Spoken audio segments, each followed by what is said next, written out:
Next, we have a presentation by Michael Stewart from the Oak Park Regional Housing Center. How's everybody doing tonight? It's good to see some new faces out there tonight. I'm here tonight to tell you a little bit about the Oak Park Regional Housing Center and how it can make your life easier renting an apartment. So the Housing Center, which is sometimes confused with the Housing Authority, we are actually located at 1041 South Boulevard, so we're basically right at Marion and South Boulevard. You can call, or you can come on in, or you can have me come out and see your apartments, because everyone in Oak Park, if you have an apartment, you can list with the Oak Park Regional Housing Center, list all your vacancies free of charge. And we have many, many years of experience. The Housing Center is a non-for-profit organization that has been serving Oak Park since 1972. So you can list with us for free on the phone. What I like to do with new owners is definitely meet them out on your property. I know you can't bring your apartments to me, so I can come out to see your apartments. If you haven't worked with me in the past, I look forward to working with you.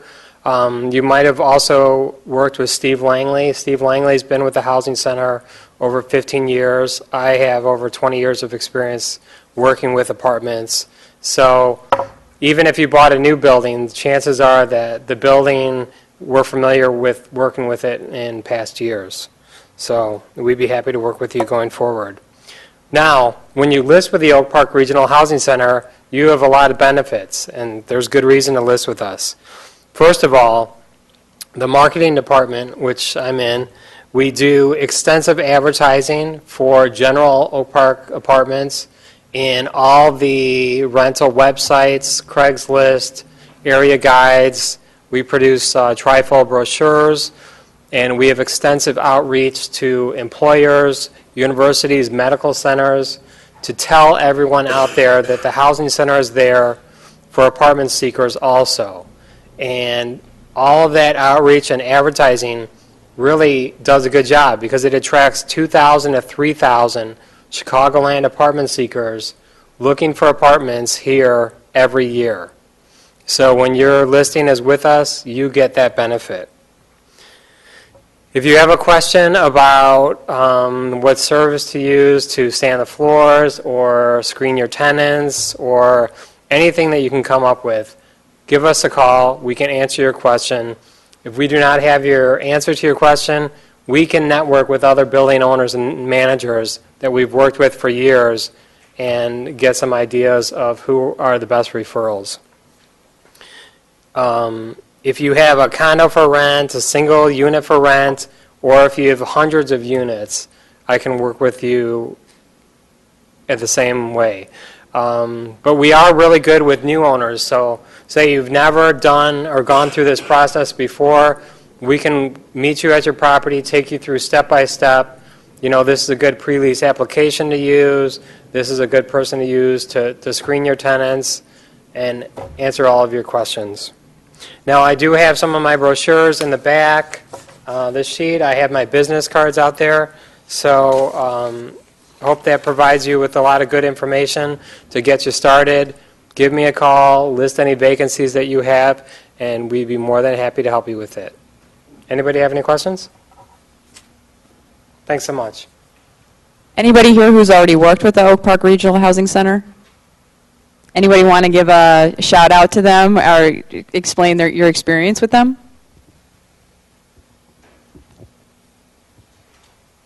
So I only have one. I live in a 2-flat, and we rent out one unit. And when we started up, the Oak Park Housing Center came and looked at the apartment and gave us a standard market level rent, which was really helpful instead of trying to figure out how much to charge, what would be sort of the going rent, and gave us some little suggestions on things to fix up.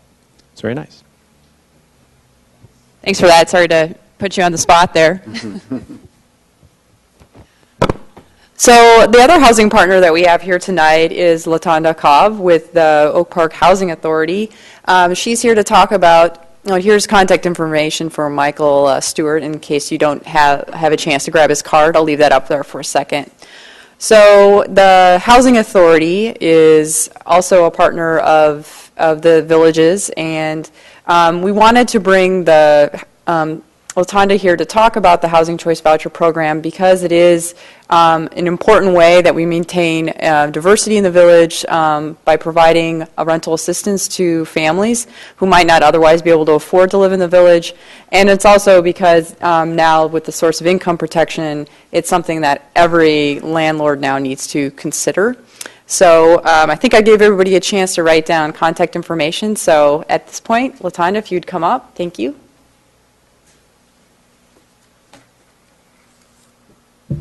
Hello, everyone. My name is Latanya Cobb. I'm a case manager with the Oak Park Housing Authority. The Oak Park Housing Authority is an Illinois municipal corporation. It provides affordable housing for elderly and disabled individuals and families. The Oak Park Housing Authority administers various federal housing programs that assist low-income families in finding decent and affordable housing. The Housing Choice Voucher Program is formerly known as the Section 8 program. It is federally funded rent assistance program for low-income families. It enables families to rent privately owned properties throughout the village of Oak Park. There is a three-part relationship in terms of how the program works. The Oak Park Housing Authority has a relationship with the Housing Choice Voucher participant. The Oak Park Housing Authority has a relationship with the property owner. The Oak Park Housing Authority relationship with the Housing Choice Voucher participant is through the Housing Choice Voucher. The Housing Choice Voucher participant has a relationship with the property owner through the lease, through the property owner's lease. The Oak Park Housing Authority would enter into a housing assistance payment contract, also known as the HAP contract, with the property owner once the property owner has entered into a lease agreement with the Housing Choice Voucher participant.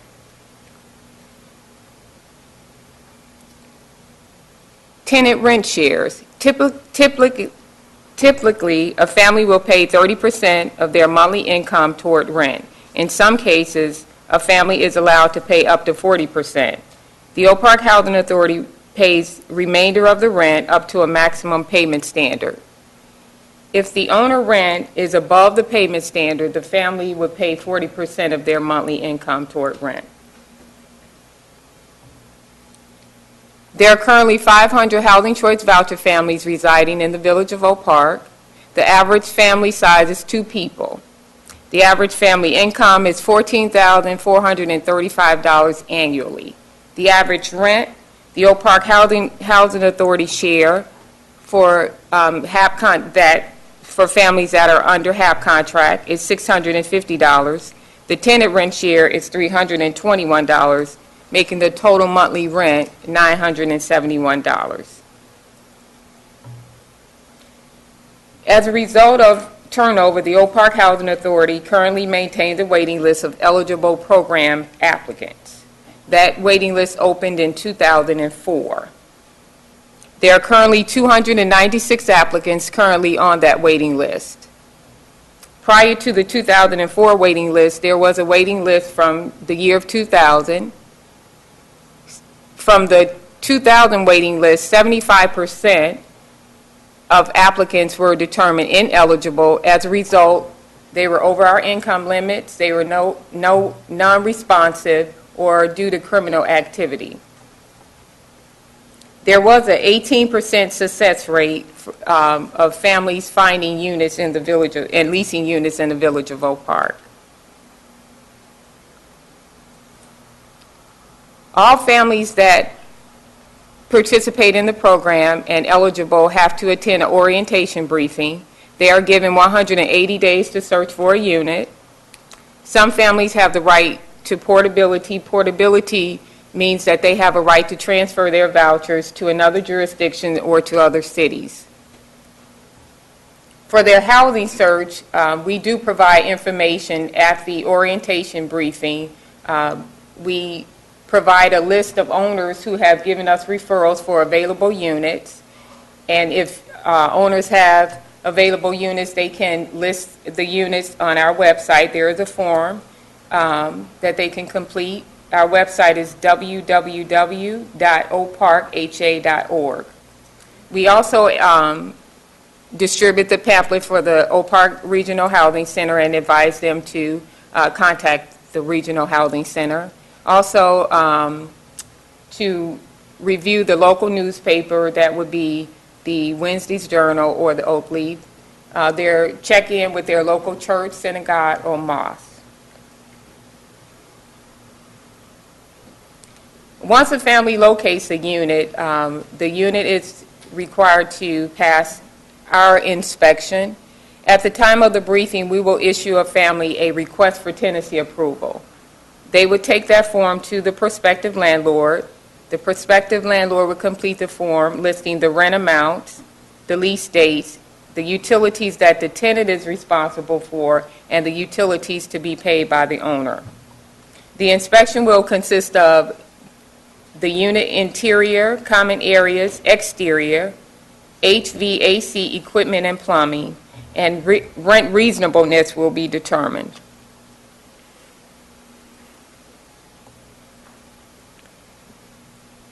Once the unit has passed the inspection, the owner would execute the lease with the tenant, and the housing assistance payment contract will be executed.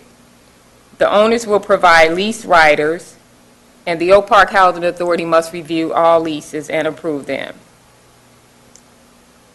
The housing assistance payment contract execution must be signed by the Oak Park Housing Authority within 60 days of the lease date.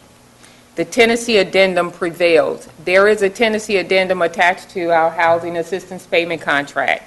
Any items that are not listed in the owner's lease, the tenancy addendum will prevail. The Oak Park Housing Authority makes payments to the owner within 30 to 60 days. Usually, we can process a payment within 14 to 45 days.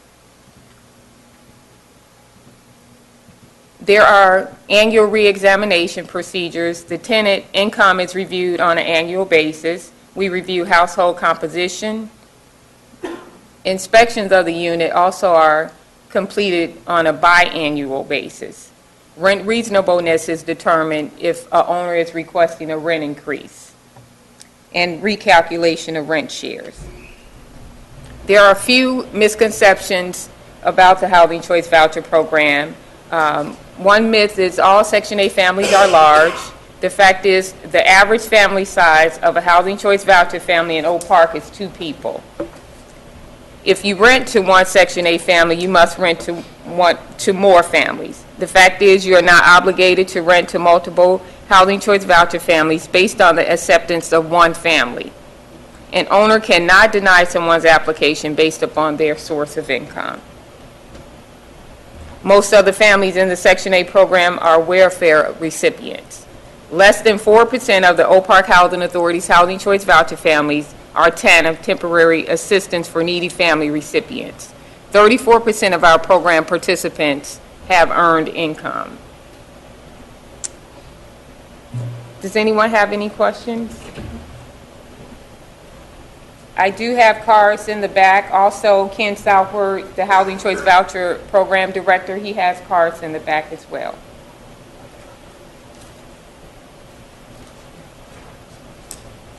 Thank you, Latanda. If you have questions that come up later, we can try to answer them.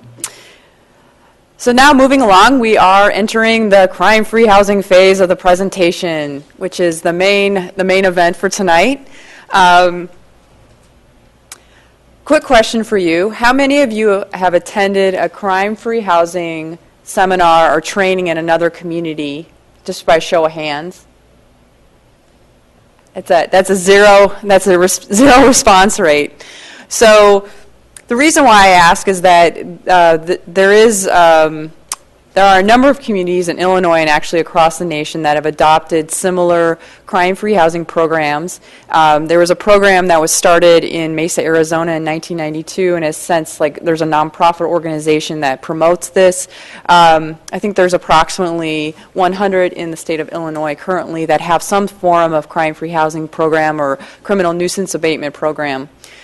The program in Oak Park, though, is different from other communities, so it's good that we don't have to disabuse you of what the crime-free housing program will be in Oak Park. So this ordinance was passed in December 2013 by the village board, and the rationale for creating Oak Park's ordinance was twofold. First, it was to create a tool for owners to maintain the rental housing. So as we'll get into in a bit, there's a lease addendum that explicitly makes criminal activity on the lease premises grounds for termination of the lease. So it's to give you a tool if your tenant is conducting criminal activity on your property, that it will be very explicit that here is something that you can terminate their lease for. And again, it makes them liable for criminal activity that they do, that members of their household do, guests, and other persons under their control. And the second component of the ordinance is that it creates a mechanism to hold negligent, and I want to underscore that word, negligent building owners liable for nuisance properties if they don't take action. So before I get into any more of the particulars about what is embedded in the ordinance and in the program, I want to hand it over to Officer Murphy to talk about two examples that really drove the discussion about why we needed to have this type of ordinance in Oak Park, and really illustrate the examples of when we think we would put this ordinance into play.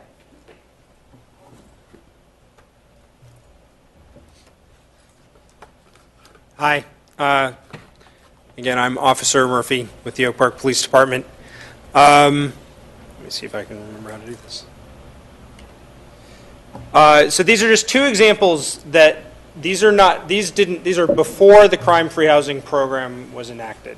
I don't know how many people here are familiar with the community policing unit with the Oak Park Police Department, but and I'll talk a little bit more about this later. But we're a group that engages in different ways with the community. We're a resource. We're patrol officers who do a little bit more working with people in the community, organizations in the community, to address community issues on different levels other than just strictly law enforcement, but although law enforcement as well. A community policing unit was involved to a fair amount in these two examples, although not exclusively. These were the entire department in many cases. Case study number one was a single-family home. It had been converted into two rental units. It was a two-flat. It was on a residential street. The landlord, the owner of the property, lived in another state. A single parent moved in with teenagers, and one of these teenagers had apparent ties to gangs in Chicago and had been involved in several gang-related crimes in Chicago. And then pretty much immediately after they moved in, the neighborhood was there were a lot of calls for police. Everybody was kind of terrified by what they were seeing taking place at the home, in front of the home. But there wasn't necessarily always something that we could do law enforcement-wise. But it was clear that we needed to do something. We needed to do something to make everyone in the community feel safe there. And we couldn't locate the owner of the property. We couldn't get any help from him at all. It took a fair amount of effort, and finally he was brought in. But between 2006 2009, there were 25 calls for police at that location while we were trying to figure out, and there were arrests. Believe me, people got arrested, but arrest doesn't always end an issue. But we had loitering, we had fights, there was kids drinking, there was drug use, noise complaints, disorderly conduct. I mean, as you can see on the list. And of course, they weren't taking very good care of the property. Nobody was taking very good care of the property because the landlord wasn't even aware that any of this was happening. He was collecting his rent checks, and that was pretty much it. When we did finally make contact with him, and RBO is resident beat officer, that's what I am, although I was not the resident beat officer necessarily involved in this, but and that's what we in the community policing unit are. There was no nuisance code, so we couldn't make the landlord responsible for his tenants' criminal acts. We couldn't get we couldn't compel him to work with us, and he wasn't cooperative. He was not cooperating with us. I mean, he was prepared to kind of let it go, as long as he was collecting his rent checks. There were a lot of meetings with the people on the block. There were a lot of very upset families, and then they even began a petition to, in the hopes that that would help get these people evicted from that property. There were more sense that these guys were getting arrested. Nope, that's the other one. Anyway, eventually, the landlord came. He saw what was happening, and they ended up getting evicted.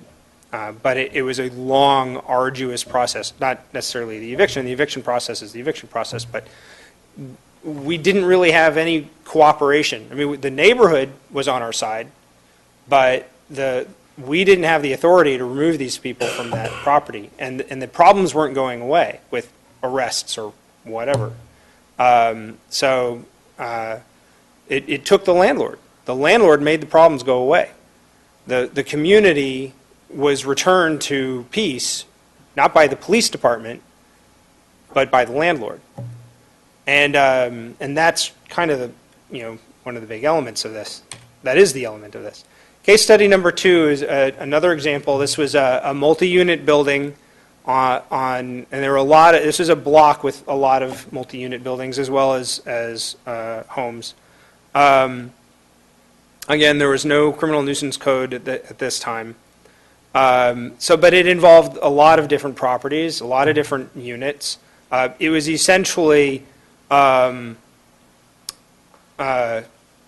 teenager or young man who was sort of the epicenter of a big social scene, and it was but it would spill out and it would occupy other residences, and it was just chaos. There's a lot of rowdy juveniles, loitering, gang activity, underage drinking parties again, drug activity, a lot of property maintenance issues.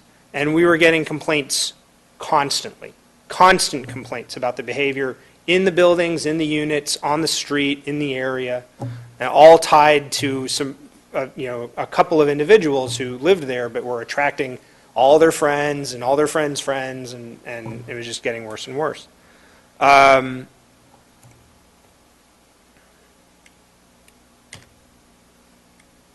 So we got everybody together, tried to get their cooperation, didn't really, and we weren't, they're like, no, this is a police matter. It's, we can't do anything. It made it very difficult for us to get them to work with us, which is what we were looking for. And we weren't really necessarily trying to say, this is what you have to do. You've got to do this. We were saying, look, this is a real problem and we need your help. We need to be working together so that we can deal with these issues. And because we weren't getting that cooperation, and like I talked about before, powers of arrest, citing people, arresting people, it doesn't take them out of the community necessarily, and a lot less effectively than you might think. And eventually, we should have been able to resolve the problem if people had just cooperated with us. We could have removed a few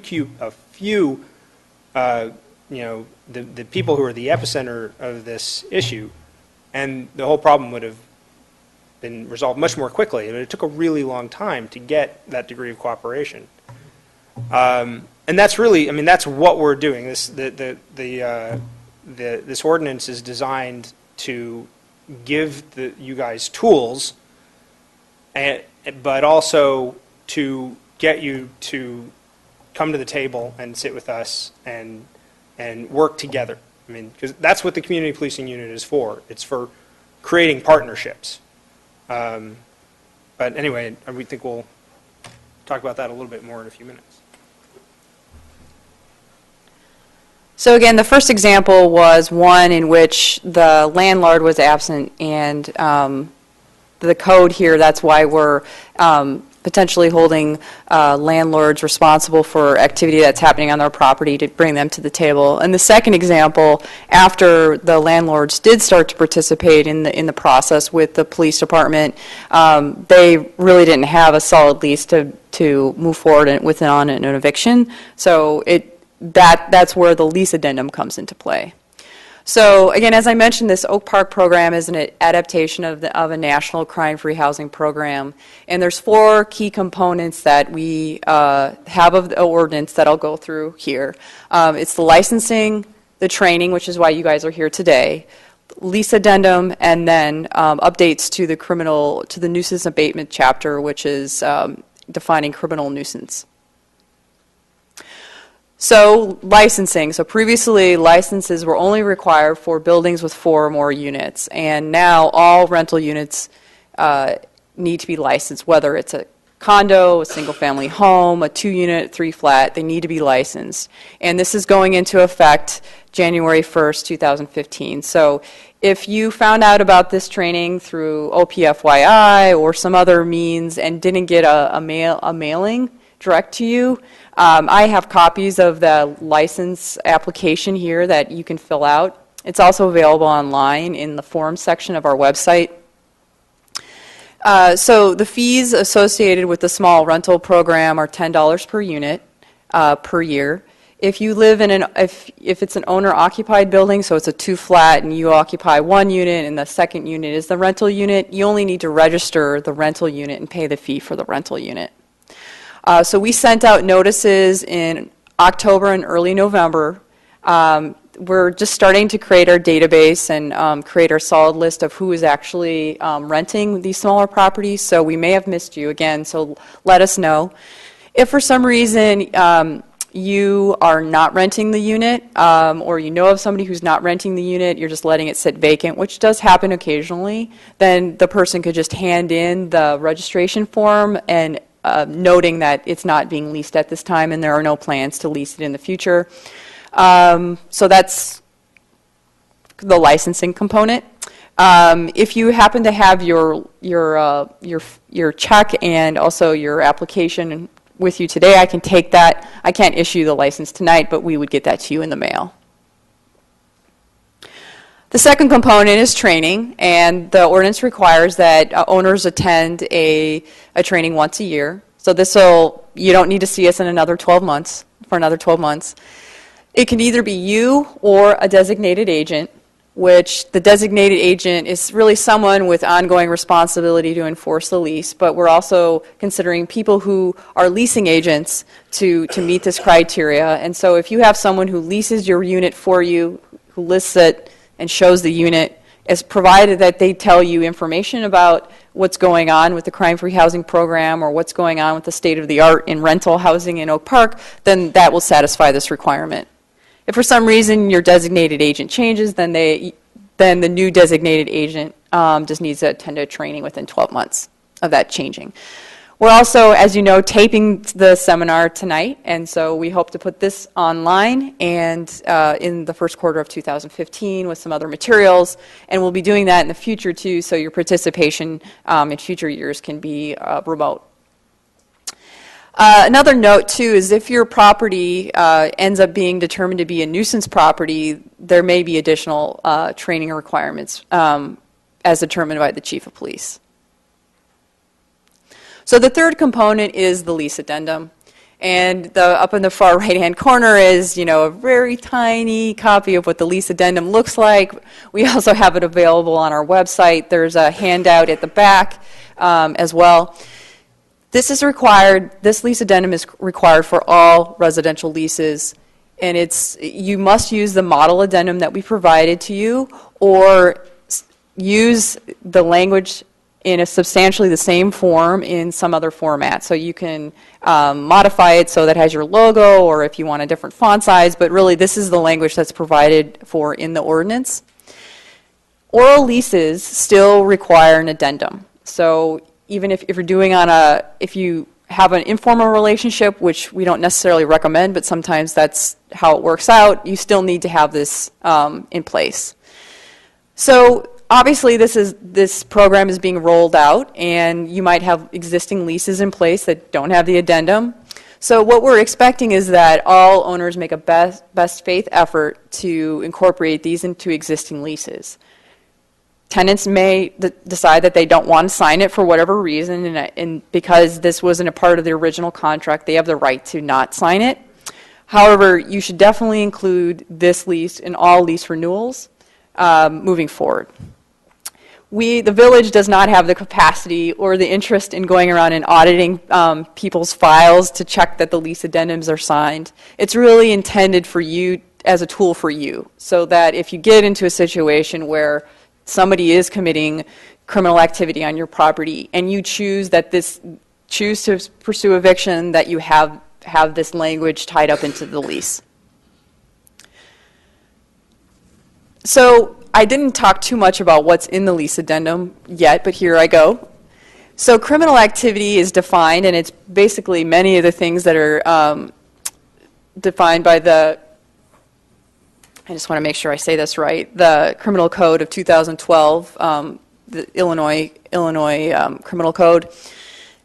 It covers the tenant, the tenant's guests, persons under the tenant's control, and it's with respect to the leased property.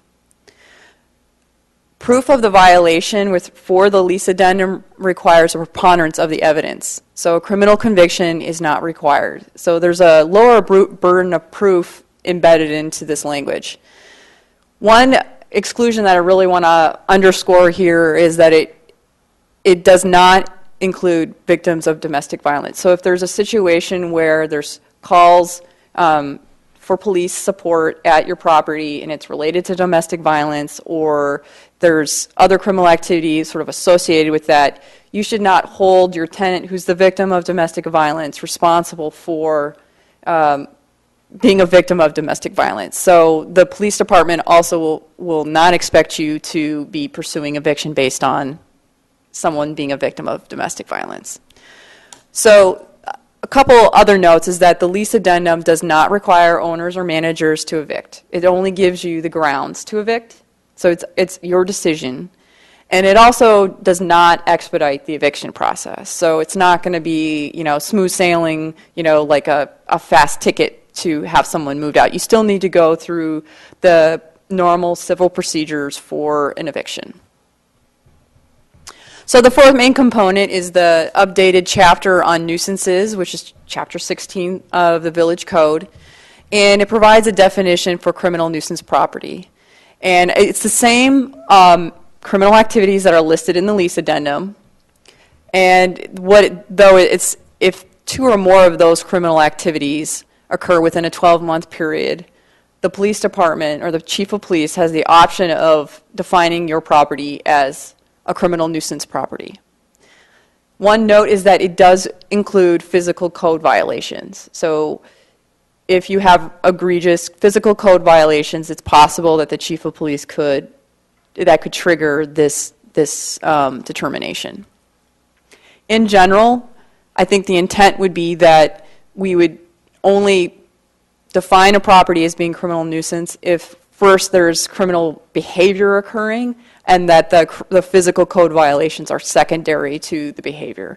As Officer Murphy mentioned in the two examples, both situations had physical code violations going on, so it just is kind of all tied together. So now I'm going to talk a little bit about what happens if your property ends up being determined to be a nuisance property, which I think since all of you are here today, you're engaged, you're coming to a training, it's highly unlikely that any of you will be in this situation, but just want you to be aware of what the procedures are. So if the chief of police sees activity going on, he may send a written notice warning you of danger of being considered a nuisance property, and in that case, the ordinance provides that the person in charge must respond to the chief of police within 10 days. If the criminal nuisance activity persists, or if it's just so egregious to begin with, the chief of police may go straight to a written notice to you saying, I am making a determination that your property is a criminal nuisance property. Again, the person in charge must respond within 10 days and propose a course of action to abate the nuisance.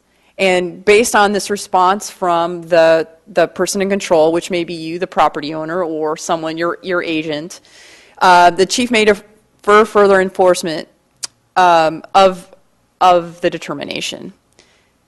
If you do not respond, if your plan is not sufficient, or if the agreed course of action is unsuccessful, then the chief will issue a violation. And one thing to note is during these exchanges that statements that you make to the chief are admissible if you end up being taken to court or a local adjudication. Oh, that's a repeat. So, as I mentioned, the notice of the violation then would be sent, and then you would be called to an administrative hearing. Currently, the village has local adjudication. We do that for all sorts of tickets, including property maintenance and other criminal activity. The village in this situation would need to establish by a preponderance of evidence that the property is a criminal nuisance property. You can raise an affirmative defense that you as the person in charge or the owner was acting with reasonable care or diligence and that you could not control the conduct of your tenants. The ordinance acknowledges this, the hearing officer will acknowledge this, that you as the property owner are not going to be big brother watching your tenant 24/7 and making sure that they're not stepping outside the lines. So what you would need to demonstrate in this sort of situation is that you've made reasonable efforts and due diligence to screen your tenants, and then when you see these things are happening, that you have taken action, appropriate action. And again, remember that there is this domestic violence exception. We do not want to hold victims of violence responsible for being a victim. And then finally, the administrative judge will make a decision, and they'll issue a finding of fact, and will serve an order within 10 days of the hearing. There is a possibility that the order will provide for an abatement, so the hearing officer can establish a status date to monitor compliance with whatever criteria they've put out for you. So come back in 30 days, come back in 3 months. I want to see, everybody back here to see what the status is of this property. So again, this is the fun part of the presentation. Just want to make you aware that there are fines, potential fines that the administrative officer has the ability to levy against the person in charge of the owner, and it can be between $100 and $1,000 for each violation, and each day is considered a separate violation. And again, when thinking whether or not what the penalty would be, the hearing officer will consider mitigating circumstances, whether you've taken actions to mitigate the nuisance. And the period of continued compliance, which I mentioned briefly, this monitoring can go up for a year after the hearing date. There's some other penalties here, including revocation of the rental license, closure of rental units for up to a year, suspension or revocation of the occupancy permit for up to a year, and if it's a mixed-use property, it could be closure of the business that's on the nuisance property or of the commercial spaces. So, potentially, some things that could put you in a bind. So, put a property owner in a bind. So, really would want property owners to work with the police department when these issues come up. And then also the village has the ability to take this, skip local adjudication and take it to the Circuit Court of Cook County. And again, the procedures are very similar. The village must show a preponderance of evidence. You can raise an affirmative defense, and the remedies or sort of the fines are a little bit different in Circuit Court. And One other note is that retaliation against a resident reporting criminal activity is prohibited. We don't want to discourage people from calling the police to let people know what's going on. We obviously want to respond to those things. And you taking action against a tenant for calling attention to your property is a real no-no and wouldn't look good if you did get into a situation with the police department. So, those are the nuts and bolts of the ordinance, and now I want to hand it back off to Officer Murphy, who's going to talk a little bit more about working with the community policing unit.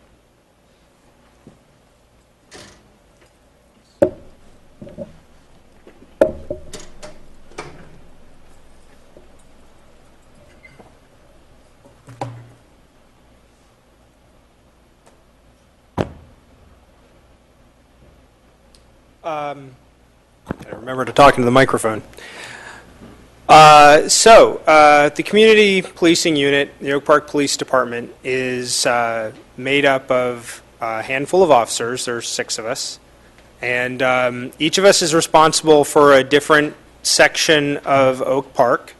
And again, we're patrol officers, but we're assigned to a permanent beat within the town. And part of what we do is engage in a lot with the community in a lot of different ways than police officers traditionally do. We don't just respond to 911 calls, which is something that we do, but our information is published. In fact, there's a flyer in the back that has a village map showing each of the areas of responsibility and the officers, the community policing officers who are responsible for those areas.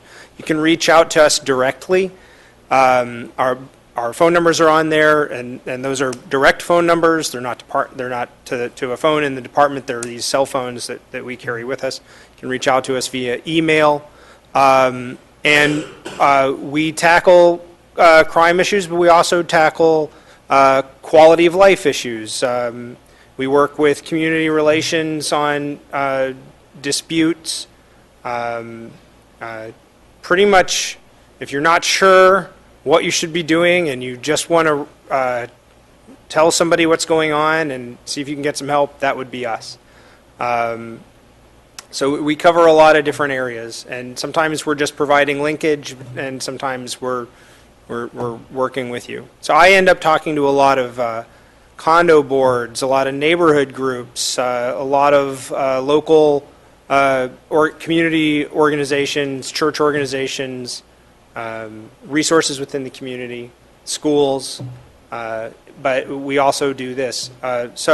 And one of the big services that we provide, especially for property management companies and landlords, is and even individuals at home, at single-family residences, are security surveys.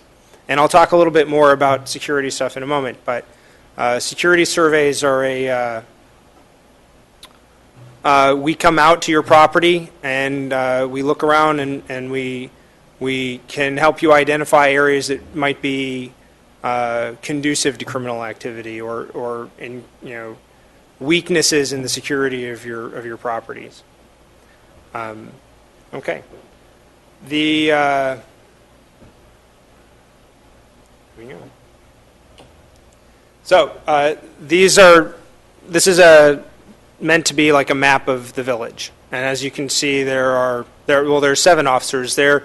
Our supervisor, Sergeant Jacobson, is ostensibly responsible for what we refer to as Zone 2. I'm the Zone 3 officer. My area is basically everything from the Green Line train tracks up to Chicago Avenue, from Austin to Harlem. So there's a lot of you may very well have buildings in my area. There's a lot of rental property there. You can, even if you don't have a problem in your building, you're welcome to reach out to us. We want to get to know you. We want to be someone who works with you. We want you to know that you can reach out to us when there is something going on. Obviously, if it's an emergency, if there's some sort of an emergent issue, that's a 911 call. But if it's sort of an ongoing issue, my tenants are complaining about this behavior that's occurring in the building, what should I do about that? that's a call that you can make to one of us. And we have more time than a regular patrol officer who's going to be responding to a 911 call. They're going to address the emergent nature of that call, take a police report, begin an initial investigation maybe, and they're going to try and do that relatively quickly so that they can get to the next call. We have more time, and we can take time to communicate with you, sit down with you, walk around your property with you, meet people with you, that kind of thing. So.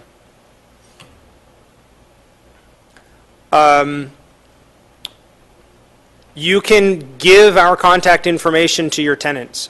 Some buildings in my beat, they've got the picture of me that the village has on its website up in their lobby. It's got my phone number, my email.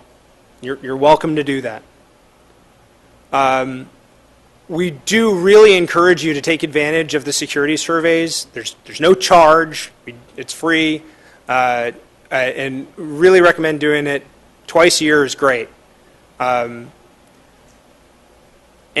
you can get our help if you've got tenant relation issues. If you've got neighbors who are just constantly fighting with each other and you're getting phone calls from each of them every day telling you, this guy, he's banging on his walls when he knows I'm trying to sleep, and the other one saying, yeah, I wouldn't, but he's smoking out on his balcony and the smoke comes in through my window and he says I should shut my window. We can help with that to a certain extent. And community relations as well. Mr. Melton, who is here. Squirrels, maybe, I don't know. No, okay. There's a lot of different things that you can do and ways that you can engage with the community policing unit to work on building better relationships with your tenants and building communities within your building so that people feel more obligation to take care of your property. And we're happy to talk with you about some of the things that we've seen success with in our time. Check my notes here. We can come out and meet with the people in your properties. We can do burglary prevention workshops, personal security seminars. We'll come out and we'll meet people. We'll talk to them. If you want to gather everybody in the courtyard and grill some hamburgers, we'll come out and say, hey, and we'll register bicycles. Talk about safety and security. Talk about things that are happening in the community. Crime issues. We find that a lot of times we engage more with people. They feel more comfortable. They feel more secure. They're happy about where they are. Now, as far as security surveys go, what we'll largely talk about are these issues, these crime prevention through environmental design, COP-TED. And these are some of the things that we would talk about in a security survey are hardware, are your locks good quality? Do you have stops on your window sashes? Those sorts of things. But some of these things are more psychological in nature. Things that are intended to make someone who's interested in committing a crime choose not to victimize your property. Every so often we've had seminars where we've brought burglars in, people who were career criminals basically, and they come in and they talk about what it is that attracts them to the properties that they decide to victimize. And apartment buildings are, from time to time, big victims because you've got those stairwells. Some buildings, they have the stairwells going up the back, a little window off the kitchen. There's a lot of reasons that this can be attractive to criminals, but there's a lot of ways that you can make things less attractive. Anyway, some of the things that you can do. Lighting is a big part of it. Good quality lighting, motion sensor lighting in the right area. Locks on windows and doors, talked about already. Obviously, you have to have a peephole on the door, but you also want to make sure that those are effective, that they actually give people a view of what's outside their door. Landscaping is a big part of it. as you can see in this little diagram, it talks about clear lines of sight. So we like to see hedges that are low so that you can see beyond them, and limbs that are trimmed high enough so that you can see what's behind the tree. What we don't like to see is heavy, lush landscaping that's providing someone a hiding space while they're breaking into a building, or while they're waiting for someone to rob while they're entering your building. We want people to think, if I'm down trying to break through that basement window into the common storage area, I won't be able to hide behind anything, and the people who might be walking by in the street might see me, or people who are in the building next door might be able to see me. Burglars, they don't want to be seen. If they wanted to have interaction with other people while they were committing their crimes, they would be robbers. They wouldn't be trying to secretly break into buildings and sneak out again without being seen or heard. So if you minimize, or rather increase the likelihood that they might be seen or heard, they're going to see that as a deterrent. It's like, well, there's no place that's in such shadow that no one will be able to see me from the street. Or the way the limbs on these trees are cut, I can't be crouched down behind that tree and not expect someone to not be able to see me. And expect someone to not be able to see me. Things like maintaining your property alone, removing graffiti, keeping the grass trimmed, picking up trash, those sorts of things send that psychological message. Somebody cares about this place. Somebody is paying attention. They are the kinds of people who sign complaints when I get arrested. People who don't care about the properties and let it turn, the hedges are full of bits of candy wrappers and beer cans, and the windows have cracks in them and the paint is peeling. Those are the kind of people who are probably a little less likely to sign complaints when someone gets arrested for burglary. And criminals they have a sense of that. Oh, went right back to the beginning, didn't I? No, that's the end? the end. That's the end? Let me make sure I've covered everything I wanted to cover. But so, call me up, I come out, I take a look at the locks on the doors, I take a look at the intercom system, I take a look at the ground level windows or the access points to the building. You'd be surprised how often I can go to a multi-unit building and get into the hallways and the stairwells with a pocket knife. I do it all the time. And not because I have developed the skills and techniques, because I haven't. It's just, I know how it works. And the doors just aren't properly secure. Communicating with your residents about making sure that doors close securely, and letting you know when they don't. When the door closer isn't getting the door closed all the way.